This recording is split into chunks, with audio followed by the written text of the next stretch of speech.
नमस्कार, मी डॉक्टर मच्छिंद्र बांगर. महाराष्ट्रातील आणि देशातील हवामान परिस्थिती संदर्भात ताजा अंदाज देणारे आपण या ठिकाणी बघतो. विदर्भाच्या दिशेने एक कमी दाबाचं क्षेत्र या भागात विकसित होते आणि याही भागात लगेचच दुसऱ्या कमी दाबाची देखील शक्यता आहे. दरम्यान या ठिकाणी एक ट्रफ आहे जी कोस्टल कर्नाटक कोकण याला पॅरलल आहे. मुख्य जो प्रभाव आहे मान्सूनचा तो जवळपास उत्तर भारतापर्यंत पोहोचला आहे. मान्सूनला पुढे सरकण्यास त्यामुळे आता अनुकूल वातावरण तयार होईल. गुजरातचा थोडा पश्चिम उत्तर भाग आणि राजस्थानचा पश्चिम भाग या ठिकाणी मान्सून पोहोचायचा बाकी मान्सूनने देशात मोठी प्रगती केल्यामुळे देशातील पावसाचं प्रमाण वाढलं आहे. काल झालेल्या मान्सूनच्या प्रगतीचा विचार करता बऱ्याच भागामध्ये मान्सूनने प्रगती केली आहे. जुलै जसाही सुरू झाला तशी प्रगती सुरू झाली पश्चिमेकडून आपण या ठिकाणी बघतो. त्यानंतर अतिशय जलद गतीने मान्सून ज्या ठिकाणी साधारण 5 तारखेला पोहोचतो त्या ठिकाणी त्याच्या अगोदरच पोहोचलेला आहे. तो आज देखील मान्सून आणखी एरिया कव्हर करेल. अवघ्या 2 ते 3 दिवसामध्येच म्हणजे 5 ते 8 तारखेच्या दरम्यान जो काही निर्धारित तारीख आहे त्या तारखेपर्यंत मान्सून संपूर्ण भारत व्यापेल असा अंदाज आहे. आपण दररोजच्या व्हिडिओमध्ये भारतातील एकूण पाऊसमानाला महत्त्व दिलेलं आहे. त्यानुसार आपल्याला दिसते की कालच्या आकडेवारीनुसार आपण रात्रीच्या व्हिडिओमध्ये सुद्धा हे दिलेलं आहे 38% पावसाची घट आहे. म्हणजे आता जवळपास 62% पाऊस भारतामध्ये झाला आहे. पाऊस कुठे झाला आहे हे आपण जर बघितलं तर सर्वाधिक पाऊस हा कोकण किनारपट्टीला झालाय. आपल्याला सध्या आपण कुठलाही मॅप बघितला तर त्या मॅपमध्ये या ठिकाणी आपल्याला पाऊस कमी दिसतोय. तर या ठिकाणच्या पावसामानाचा प्रभाव सुद्धा या 4-5 दिवसामध्ये वाढणार आहे. आणि आपण बघतो सातत्याने विदर्भात पाऊस वाढलेला आहे, मराठवाड्याच्या पूर्व भागात पाऊस वाढलेला आहे, कोकण आणि घाट माथ्यावर पाऊस वाढलेला आहे. केवळ पर्जन्य छायेच्या प्रदेशामध्ये पाऊस कमी आहे. आपण कालच्या व्हिडिओमध्ये सुद्धा ही आकडेवारी बघितलेली आहे, परंतु आज पुन्हा एकदा कोणी तो व्हिडिओ बघितला नसेल तर त्याच्यासाठी हा आपण पुन्हा आढावा घेतो. आपण या ठिकाणी बघतो की कोकणमध्ये आता 21% गेल्या आठवड्यामध्ये पाऊस त्या कालावधीसाठी अधिक झालेला आहे. मध्य महाराष्ट्रामध्ये मात्र 20%ची घट आहे. मराठवाड्यामध्ये 45% पाऊस गेल्या आठवड्यात अधिक झालाय आणि संपूर्ण महाराष्ट्राचा विचार करता गेल्या आठवड्यात सरासरीच्या 6% अधिक पाऊस झालेला आहे. म्हणजे गेला आठवडा हा खरा पावसाळी ठरलेला आहे आणि त्या अगोदर संपूर्ण जून हा कमी पावसाळी ठरलेला आहे. 1 महिना संपलेला आहे पावसाचा आणि मान्सूनचा. त्याची आकडेवारी आपल्या समोर आहे आणि महाराष्ट्रातील दिलेल्या आकडेवारीनुसार या ठिकाणी 41% पाऊस हा महाराष्ट्रात आतापर्यंत कमी पडलेला आहे. म्हणजेच 59% पाऊस हा नोंदला गेला आहे महाराष्ट्रासाठी. आपण भारतीय हवामान खात्याच्या वॉर्निंग बघत असतो. आपण दररोज कुलाबा विच्छेच्या वॉर्निंग बघत नाहीत आणि शेवटी भारतीय हवामान खात्याने काय वॉर्निंग दिल्यात तर आपल्याला आज 2 तारखेला उत्तर महाराष्ट्र, मध्य महाराष्ट्र, पश्चिम महाराष्ट्र आणि कोकण रेड अलर्ट देण्यात आलेला आहे. आणि रेड अलर्ट तेव्हाच दिला जातो जेव्हा खबरदारीच्या उपाययोजना कराव्या लागतात. विदर्भामध्ये देखील ऑरेंज अलर्ट देण्यात आलेला आहे.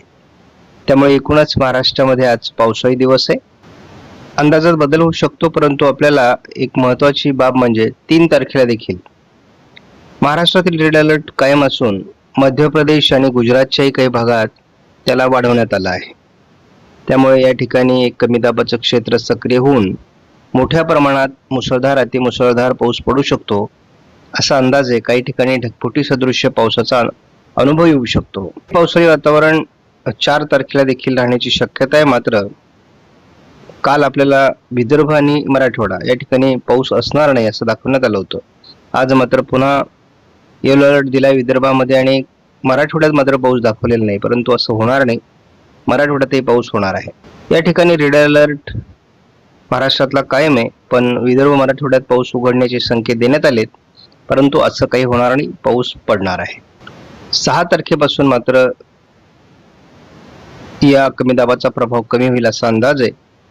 महाराष्ट्रामध्ये 7 तारखेला देखील त्याचा प्रभाव राहणं अपेक्षित आहे. आपण हा एक प्रातिनिधिक व्हिडिओ बघतो. या ठिकाणी आपल्याला शिळफाटा, मुंबई या ठिकाणी जो पाऊस काल झालेला आहे, त्या ठिकाणी आपण बघतो की गाड्या किती प्रमाणामध्ये पाण्यात बुडालेल्या आहेत, किती पाण्याचं प्रमाण आहे. अशा पद्धतीचे पावसाचं प्रमाण हे यावर्षी केवळ ग्लोबल वॉर्मिंगमुळे होतंय. हे संकटमय परिस्थिती आहे. काही भाग पाण्याखाली बुडतायत, तर काही ठिकाणी रखरखीत उन्हाळा कायम आहे. महाराष्ट्रातला CFSचा अंदाज कायम आहे. बंगालच्या उपसागरात वातावरण बदलतंय, महाराष्ट्रामध्ये वातावरण बदलतंय. सध्या ट्रफ पश्चिम किनारपट्टीला प्रभावी झालेली आहे, त्यामुळे महाराष्ट्रात पावसाचं वातावरण अजून कायम आहे. जवळपास हा 8 जुलैपर्यंतचा अंदाज आहे. या अंदाजात आणखी आपल्याला एक आठवडा म्हणजे जवळपास 15 जुलैपर्यंत चांगला पाऊसमान महाराष्ट्रात राहील असा अंदाज देण्यात आलेला आहे. सध्या आपण बघतो महाराष्ट्रामध्ये मुसळधार पावसाची परिस्थिती निर्माण होऊ शकते आणि या ठिकाणी एक चक्राकार स्थिती आहे, जी भारताच्या भूभागावर खास करून मध्य भारतावर येण्याची शक्यता आहे. आणि अरबी समुद्रातून खेचले गेलेल्या वाऱ्यांमुळे महाराष्ट्रात मोठ्या प्रमाणात पाऊस होईल असा अंदाज आहे. हा अंदाज मध्य भारतासाठी आणि महाराष्ट्रासाठी 3 तारखेलाही कायम आहे. हा अंदाज 4 तारखेला देखील कायम आहे. थोडा गुजरातच्या काही भागामध्ये, मध्य प्रदेशच्या आणि महाराष्ट्राच्या काही भागात याचा प्रभाव राहण्याची शक्यता आहे. 5 तारखेला देखील हा प्रभाव महाराष्ट्राच्या विदर्भ, उत्तर महाराष्ट्र आणि कोकण असा राहण्याची शक्यता आहे. आपण बघतो भारतात मान्सून मोठ्या प्रमाणात प्रगती करेल.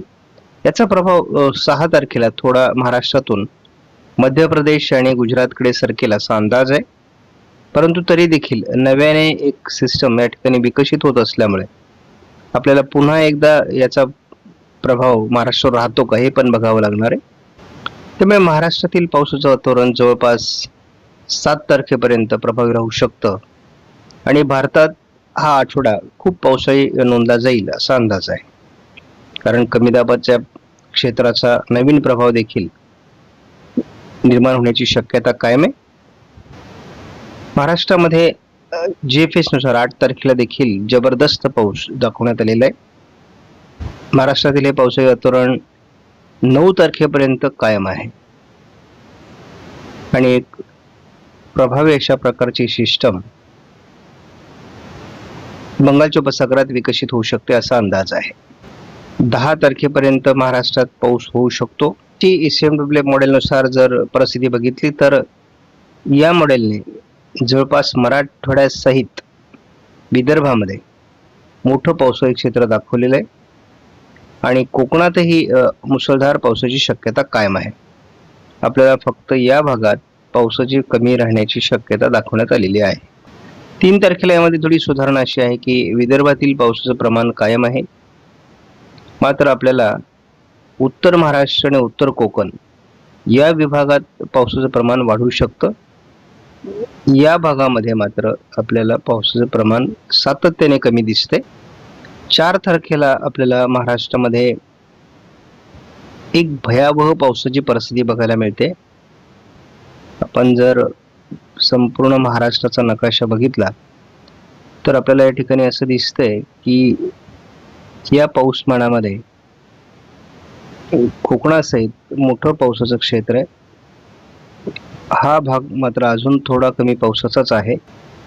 5 तारखेला आपल्याला कोकण किनारपट्टीसहित उत्तर महाराष्ट्रामध्ये नाशिक, धुळे, जळगावचा काही भाग, छत्रपती संभाजीनगर, अहिल्यानगरचा काही भाग या ठिकाणी आणि कोकणामध्ये अतिवृष्टीची शक्यता आहे आणि ही अतिवृष्टी काहीतरी विचित्र अशा प्रकारचा पाऊस देऊ शकते असं देखील दिसतंय. कारण अनपेक्षित अशा प्रकारचा पाऊस या ठिकाणी होऊ शकतो. त्यावेळेस मात्र आपल्याला या ठिकाणी एक पावसाची घट निर्माण झालेली दिसते. म्हणजे नागपूर, वर्धा, अमरावती आणि अकोला या भागात उघडीप तयार होऊ शकते. मात्र त्या दरम्यान आपल्याला सांगली, कोल्हापूर, सोलापूर या भागात पावसाचा प्रभाव वाढलेला दिसतोय. 6 तारखेला विदर्भाकडून पावसाचं प्रमाण कमी होईल. त्याचबरोबर म्हणजे आपल्याला स्पष्टपणे दिसतंय की हा जो प्रभाव हा गुजरातवर जाणार आहे आणि त्या दरम्यान आपल्याला केवळ या भागात पाऊस राहणार आहे महाराष्ट्रासाठी. बाकी भागातला पाऊस कमी होणार आहे. त्यामुळे हा जो संपूर्ण आपला महाराष्ट्राचा भाग आहे हा कमी पावसाचा असेल. थोडा हलका पावसाचं वातावरण पूर्व विदर्भात राहील. आपण हे 6 तारखेची नोंद बघतो. 7 तारखेला महाराष्ट्राचा पुन्हा बराच भाग कमी जरी होत असला तरी एक महत्त्वाचा बाब म्हणजे महाराष्ट्राच्या उत्तरेकडून मग विदर्भाचा बराच भाग आहे यामध्ये. अगदी मराठवाड्याचा उत्तर भाग आहे. त्यानंतर आपण बघतो उत्तर महाराष्ट्र आहे, संपूर्ण कोकण आहे. तर यामध्ये आपल्याला होतंय काय की ज्या भागामध्ये जे पश्चिम विदर्भ, उत्तर मराठवाडा आणि उत्तर महाराष्ट्र या ठिकाणी पाऊस कमी होईल असा आतापर्यंत मॉडेलचा अंदाज होता. परंतु तो अंदाज पूर्णतः बदललेला आहे आणि या आठवड्याने या ठिकाणी अतिवृष्टीचे संकेत दिलेले आहेत. साधारण 8 तारखेपर्यंत नंदुरबार, धुळे, जळगावमध्ये, नाशिकच्या उत्तरेला हे पावसाचं प्रमाण राहणार आहे. या ठिकाणी स्पष्टपणे संकेत आहेत की सांगली, सोलापूर, धाराशिवचा काही भाग, अहिल्यानगरचा दक्षिणी भाग आणि कोल्हापूरचा, साताऱ्याचा, पुण्याचा पूर्व भाग या ठिकाणी पाऊसमान खूप कमी राहण्याची शक्यता आहे. आपण 9 तारखेला बघतो महाराष्ट्रातील पाऊस उघडणार आहे. परंतु आपल्याला एक नवीन कमी दाबामुळे 12 तारखेला पूर्व विदर्भामध्ये अतिवृष्टीची शक्यता पुन्हा निर्माण होते. यामध्ये खास करून अमरावतीचा, वर्ध्याचा काही भाग, चंद्रपूर, गडचिरोली, नागपूर, भंडारा, गोंदियामध्ये हा पाऊस असू शकतो. या भागात थोडा प्रभाव 13 तारखेला राहील. 14 तारखेला पुन्हा एकदा सकारात्मक बदल पश्चिम किनारपट्टीला होणार आहेत, म्हणजे कोकणामध्ये, आणि पुन्हा पावसाचं अनुकूल वातावरण महाराष्ट्रात तयार होऊ शकतं असा अंदाज देण्यात आला आहे. पुन्हा एकदा मान्सून महाराष्ट्रामध्ये सक्रिय होण्याची शक्यता आहे. त्यामुळे मोठा पावसाळी खंड 15 तारखेपर्यंत तरी आपल्याला स्पष्ट होत नाही. बाबा पुन्हा एकदा पावसाळी परिस्थिती महाराष्ट्रामध्ये 16 तारखेलाही आहे. जरी 9, 10, 11, 12 तारखेला जरी आपल्याला थोडाफार पाऊस किंवा 13 तारखेपर्यंत 3-4 दिवस कमी दाखवला असला तरी पुन्हा पावसाळी परिस्थिती निर्माण होणार आहे. आपण या ठिकाणी अतिवृष्टीची शक्यता जवळपास नंदुरबार, जळगाव, धुळे, नाशिक, महाराष्ट्र, अहिल्यानगरचा पश्चिमी भाग, छत्रपती संभाजीनगरचा पश्चिमी भाग, बुलढाण्याचा पश्चिमी भाग आणि संपूर्ण कोकण, पुणे, सातारा, सांगली, कोल्हापूरचा पश्चिमी भाग, ज्याला आपण घाटमाता म्हणतो, या ठिकाणी सुद्धा अतिवृष्टीची शक्यता आहे. विदर्भातील प्रभाव थोडा कमी होईल असं दिसतंय, परंतु अजून पावसाचं वातावरण तयार व्हायचंय. या 2 चक्राकार स्थितींच्या परिस्थितीमुळे महाराष्ट्रात या ठिकाणी जबरदस्त पावसाची परिस्थिती निर्माण होऊ शकते असा अंदाज कायम आहे. आजही महाराष्ट्रामध्ये ठिकठिकाणी पावसाळी परिस्थिती निर्माण होईल, परंतु कोकण किनारपट्टीचा पाऊस सध्या तरी थोडा कमजोर अवस्थेकडे गेलेला दिसतोय. म्हणजे आज सामान्य पावसाळी परिस्थिती कोकणामध्ये असू शकते. उद्या मात्र आपल्याला उत्तर कोकण, उत्तर महाराष्ट्र असं पावसाळी प्रमाण वाढताना दिसेल. महाराष्ट्रामध्ये जो पावसाचा प्रभाव आहे तो 4 तारखेलाही कोकणात वाढणार आहे आणि या जे कमी दाबाचं क्षेत्र आपल्याला दिसतंय त्यामुळे जी ट्रप तयार झालेली आहे, म्हणजे आपल्याला साधारणपणे या ठिकाणी एक कमी दाबाची चक्राकार स्थिती दिसते आणि त्याच वेळेस ती या ठिकाणी एक दिसते. यामध्ये जी ट्रप आहे या ट्रपमध्ये पावसाळी परिस्थिती आहे.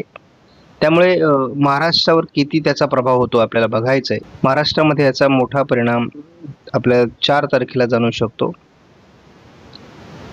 आणि यामध्ये खास करून नाशिक जिल्हा, धुळे जिल्हा, जळगाव, छत्रपती संभाजीनगरचा काही भाग, अहिल्यानगरचा पश्चिमी भाग, पुणे, सातारा, कोल्हापूर आणि संपूर्ण कोकण किनारपट्टी या ठिकाणी याचा मोठा प्रभाव जाणवण्याची शक्यता आहे. हे क्षेत्र यापूर्वी फिरून फिरून महाराष्ट्रावर येईल असं दाखवण्यात आलेलं होतं. आज मात्र ते गुजरातकडे सरकण्याची शक्यता दाखवण्यात आलेली आहे. त्यामुळे 6 तारखेपर्यंत त्याचा प्रभाव कमी व्हायला लागेल. केवळ उत्तर महाराष्ट्रावरच याचा जास्त परिणाम होईल. महाराष्ट्रातील उर्वरित जिल्ह्यांमध्ये याचा प्रभाव मॉडेलने कमी दाखवला आहे. 8 तारखेला ते उत्तरेला सरकून जाईल, म्हणजे मध्य प्रदेश, गुजरातकडे ते सरकणारे, राजस्थानकडे, आणि महाराष्ट्रातील पाऊस 9 तारखेपासून बऱ्याच प्रमाणात कमी होईल. 9 तारखेपासून 12 तारखेपर्यंत महाराष्ट्रात पावसाचं प्रमाण कमी होईल. 12 तारखेला थोडं पूर्व विदर्भात पावसाचं प्रमाण असण्याची शक्यता आहे. साधारण 13 तारखेलाही ते असेल, पण 14 तारखेला पुन्हा एकदा पश्चिम किनारपट्टी सक्रिय होईल आणि पुन्हा पावसाळी वातावरणाचे संकेत वाढतील. सध्या जे पाऊसमान आहे ते या भागावर परिणाम करेल असं दिसते, आणि या ठिकाणी अधिक पाऊस होण्याची शक्यता आहे. हाही भाग सध्या 2-3 दिवस प्रभावी आहे. सारांशात आपण एवढंच सांगू शकतो की आपल्याला जे पाऊसमान अधिक होण्याची शक्यता आहे ते उत्तर महाराष्ट्र, कोकण, मध्य महाराष्ट्राचा उत्तरेकडील भाग आणि पश्चिम विदर्भातील काही जिल्हे, मराठवाड्याचा उत्तरेकडील भाग या ठिकाणी दिसतोय. आणि त्यामुळे हा जो काही भाग आहे हा थोडा कमी पावसाचा राहण्याची शक्यता आहे.